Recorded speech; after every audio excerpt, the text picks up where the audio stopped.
শুনেছি ভাগ্যবান তারাই যারা সোনার চামচ নিয়ে জন্মগ্রহণ করে। বাট জন্মগ্রহণ করার পর আশেপাশে যখন কিছু পায় এবং সব কিছু অনায়াসে পায়, তখন তার কোনো কষ্ট করতে হয় না, তার কোনো পরিশ্রম করতে হয় না, তখন সে ভাগ্যবান নিজেকে মনে করে।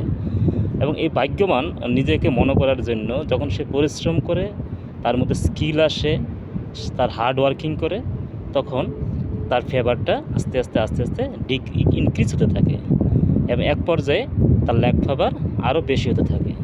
যখন সে সব কিছু পেয়ে থাকে, আশেপাশে সব কিছু মনে করে তার, যখন সে পরিশ্রম করে না, যখন সে হার্ড ওয়ার্কিং করে না, তার মধ্যে স্কিল যখন সে বাড়ায় না, তখন আস্তে আস্তে আস্তে আস্তে ফেভার ডিক্রিজ করে, এক পর্যায়ে জিরো লেভেলে পৌঁছে যায় এবং তখন তার কিছুই থাকে না।